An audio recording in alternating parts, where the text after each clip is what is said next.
Donc là, vous allez me prendre pour une folle pour la suite, mais ce que j'ai mis en place, c'est vraiment pour me libérer de la charge mentale et surtout pour pas être tout le temps dérangée 2 millions de fois par jour parce que moi j'ai mes élèves, j'ai mes potes, j'ai ma famille, j'ai mon équipe, etc. qui me posent tout le temps plein de questions sur lesquelles j'ai pas de focus à ce moment-là et ça me rend vraiment ouf quand j'ai tout à gérer en même temps. Hello les amis, moi c'est Léa alias Travel Cowgirl sur les réseaux sociaux. Je suis coach en changement de vie, multi-entrepreneur et investisseur et dans cette vidéo, j'ai décidé de vous parler des process de délégation en détail.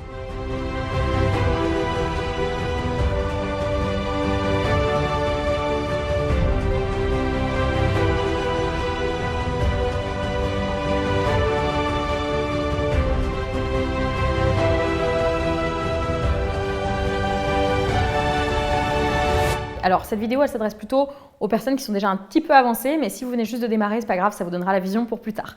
On me l'a vraiment très souvent demandé, j'ai décidé de tout partager, voilà, sans filtre, parce que je pense que c'est ultra important et qu'il y a peu de vidéos YouTube sur le sujet de la délégation et des process surtout qui sont mis en place. Tout le monde garde ça vraiment dans son coin pour soi secret. Attention encore une fois de prendre en compte que si tu démarres de zéro, déléguer c'est pas forcément la meilleure idée tout de suite, aussi bien financièrement qu'en termes de compétences. Et même en fait, moi tout ce que je délègue, j'ai aussi la capacité de le faire moi-même. J'ai juste délégué au fur et à mesure parce que je voulais me libérer de trop de travail, etc. et avoir plus de temps pour faire ce qui est dans ma zone de génie, qui est le coaching et la création de contenu. Mais rappelle-toi, on a une zone de génie, une zone d'excellence, une zone de compétence et une zone de médiocrité. Le Graal absolu, c'est de pouvoir déléguer tout ce qui n'est pas dans ta zone de génie. Donc c'est pour ça qu'il faut que tu apprennes à te connaître aussi, que tu testes plein de choses dans l'entrepreneuriat. Mais je pense que c'est vraiment important de savoir tout faire dans son entreprise, ou en tout cas la majorité. En cas de pépin, c'est aussi mieux pour comprendre quand tu délègues et comment déléguer. Mais après, au fur et à mesure, tu vas pouvoir déléguer à des gens qui sont bien meilleurs que toi. Parce que même si je sais prendre des vidéos, je les prends pas aussi bien que Antoine qui est derrière la caméra, par exemple. Donc un process de délégation, c'est quoi? C'est un système mis en place pour te faire gagner du temps, te faire gagner en espace mental, aussi en charge mentale, et que tout le monde puisse faire un travail qui est donné. Voilà, si quelqu'un tombe malade, par exemple, dans l'équipe, etc. Donc en gros, c'est une checklist d'actions à faire pour que le process soit délégable à n'importe qui. Mais surtout, de manière générale, c'est une automatisation, en fait. Donc moi, j'ai galéré de ouf au début avec ces systèmes-là d'automatisation, etc. Parce qu'en fait, j'avais l'impression que le mot process, déjà ça me faisait flipper de ouf, mais c'était l'inverse de la liberté pour moi. D'ailleurs, j'en avais parlé dans une interview. En fait, quand j'ai démarré le mastermind, dès que tu me disais le mot structuration, j'avais des palpitations, ça me faisait peur, j'avais l'impression que si on me disait les mots structuration, process, automatisation, ça me faisait flipper parce que j'avais l'impression que ça allait m'enfermer en fait dans un truc. Et moi, ma valeur numéro 1, c'est la liberté, donc je voulais vraiment pas ça. Et en fait, je me suis rendu compte que grâce à tout un niveau d'automatisation, de process, j'ai pu me libérer du temps, j'ai pu me libérer de la charge mentale, j'ai pu rendre mon équipe beaucoup plus indépendante, etc. Alors qu'en fait, de tout prévoir, de tout anticiper, ça te donne une liberté mentale de ouf en fait. Et c'est vraiment grâce à des process que j'ai pu me libérer du temps. Donc, première chose, les process avec mon assistante. Alors, mon assistante, en fait, elle fait plein de choses différentes. Elle est personnelle assistante, ça veut dire qu'elle s'occupe du côté vraiment perso pour moi. Et elle est aussi assistante dans mes business en ligne et aussi dans l'immobilier. Bref, elle m'aide, elle m'assiste en fait sur plein de domaines. Sur la partie vraiment personnelle assistante, elle va par exemple réserver des billets d'avion ou de train ou des hôtels ou des restaurants, etc. Un exemple de process ici, c'est que en fait, elle a une fiche technique qu'elle s'est faite et qu'elle a fabriquée au fur et à mesure. C'est qu'elle sait par exemple que moi, je préfère voyager avec Air France si c'est possible, que si c'est un voyage Montpellier-Paris, elle va pas mettre de bagages en soute. Elle sait que si ça fait moins de 300 €, elle me pose même pas la question, elle prend direct le billet sans moi. Elle sait quel type de carte bleue utiliser, etc. Si c'est un voyage à l'international, elle prend toujours le trajet le plus court, peu importe le prix. Moi, je vais lui donner des tranches horaires où je veux le vol et elle va se débrouiller vraiment avec ça. Donc, elle a vraiment des process et elle sait, sans me poser la question, ce dont j'ai besoin. Après, si j'ai des vols de nuit maintenant, elle sait que je préfère aller en business class parce qu'au moins je dors et je suis beaucoup plus productive. Sinon, je passe les 48 heures suivantes après le vol en PLS. Elle connaît mes besoins sur ça. Ça s'est fait évidemment au fur et à mesure puisque même moi, au début, je connaissais pas mes vrais besoins.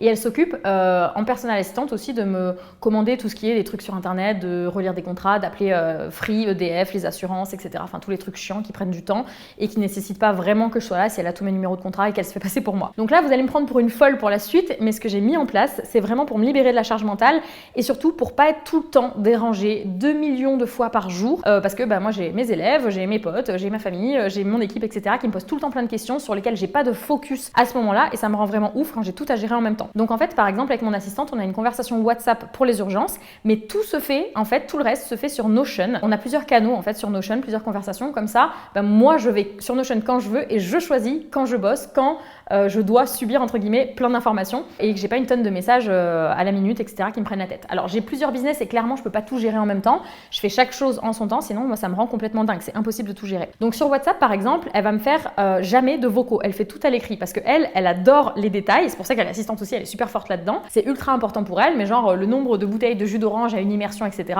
C'est important pour elle. Alors que pour moi, ça l'est pas du tout. Donc on n'a pas du tout les mêmes urgences, la même importance sur les choses. Donc pour éviter que j'ai 1000 infos à gérer qui ne servent à rien, elle met tout à l'écrit et elle a aussi un arbre de décision qu'elle consulte quand elle a des questions à me poser pour m'écrire vraiment, que quand elle n'arrive pas à prendre une décision toute seule, qu'elle a vraiment une urgence pour moi. Et après, on a encore une fois pas la même notion des priorités, c'est tout à fait normal, on fait pas les mêmes jobs. Elle s'occupe aussi là du customer care et du community management. Bon là, bref, on est en train de changer un peu tout ça, mais en partie parce que en fait, on est en train de changer, de refaire une restructuration de l'entreprise parce qu'elle grossit vraiment trop vite et elle peut pas tout faire en même temps. Donc là, on est en train de restructurer ça, mais elle gère par exemple aussi les événements, les immersions, la comptabilité, plein d'autres petits trucs, stock d'agenda, de productivité, les stocks de budget planner, etc. Quand il faut refaire des impressions, tout ça. Elle a des process pour tout ça. Ensuite, la deuxième chose, c'est les process avec, par exemple, un de mes monteurs vidéo. Maintenant, j'en ai plusieurs. Là encore, je vous parle de process qu'on avait jusqu'à présent parce que là, on est en train de passer vraiment le level du dessus. Mais ce qui vous aidera si vous démarrez, c'est vraiment d'avoir un process qui est automatisé avec votre monteur vidéo. Par exemple,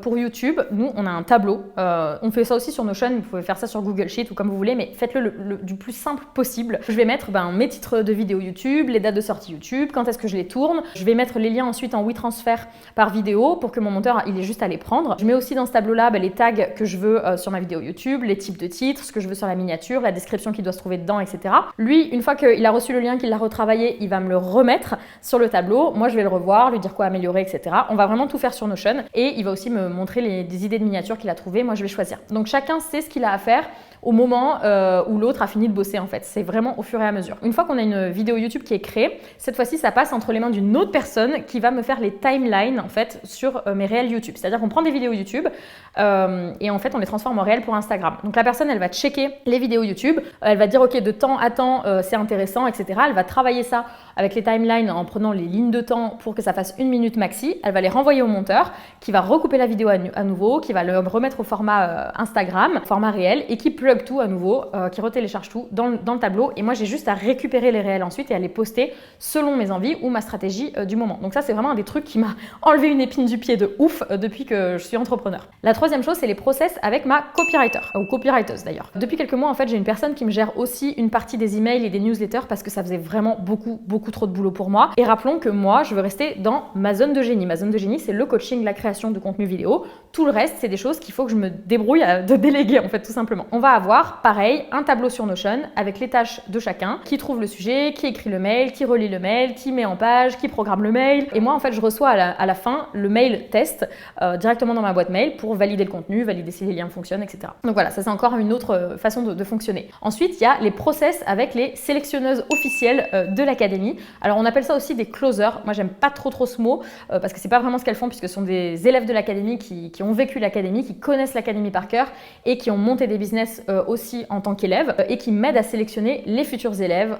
chaque mois quand on a des candidats. Et bien là, en fait, c'est exactement pareil. Toujours, on a mis des process en place. Encore une fois, au fur et à mesure, ça s'est pas fait en 2 minutes. Ça a été vraiment en fonction des besoins qu'on avait pour être plus productif. Donc, elles ont des tableaux en fait à remplir avec les personnes qui candidatent. On sélectionne selon nous des critères particuliers. Donc, tous les gens dans l'académie sont sélectionnés sur leur niveau de bienveillance, leur niveau de motivation. Même si c'est des gens complètement débutants dans le business, et on en a plein, c'est OK, mais on prend vraiment sur ces critères-là. Donc, on a des check-ups chacune à faire, moi y compris, pendant les ouvertures des sélections de l'académie, sur ces tableaux-là, et ça permet de ne pas avoir à réfléchir ou à faire du ping-pong de messages sur WhatsApp avec des vocaux, on ne sait plus où est l'information, etc., 50 fois par jour pour savoir qui en est où, c'est absolument pas pratique. Donc, on fait tout sur des tableaux. Ensuite, les process avec les agences IMO ou les conciergeries pour gérer tous mes biens immobiliers. Donc, aujourd'hui, j'ai 13 lots immobiliers, puis là, je vais acheter un ranch. Donc, j'ai plusieurs immeubles et locations en courte durée. Donc là, c'est un peu différent. Ce sont des process qui sont vraiment pas pour le business, mais pour l'investissement. Mais bon, c'est pareil. En fait, par exemple, pour une location d'un appartement sur Airbnb, j'ai paramétré des messages automatiques qui sont processisés en fait, en répondant au maximum au fur et à mesure à toutes les questions en amont que les voyageurs me posaient souvent. Et à chaque fois en fait qu'on a une location, la personne elle reçoit tellement d'informations que de toute façon elle n'a plus de questions à me poser. Donc déjà ça m'évite de la charge mentale là-dessus. Ma femme de ménage ensuite, elle va recevoir un message sur WhatsApp avec les dates, un calendrier que je mets à jour à chaque fois, je fais juste un copier-coller Alors avant, je déléguais ça, mais c'était trop le bazar avec les conciergeries, donc je le fais moi-même maintenant. Et bizarrement, j'ai plus aucun problème avec le ménage depuis que c'est le cas. Donc malgré tout ce que je fais, j'ai décidé de garder ces mini tâches pour moi, même si c'est pas ma zone de génie, parce que ça me prend 1 minute tous les 3-4 jours et c'est beaucoup plus simple à gérer. Ensuite, on a des boîtes à clés, par exemple à l'entrée des appartements, Airbnb ou Booking, parce que je suis sur les deux. Ça, c'est complètement automatisé. Après, les gens ils reçoivent un code, ils rentrent, ils ressortent, etc.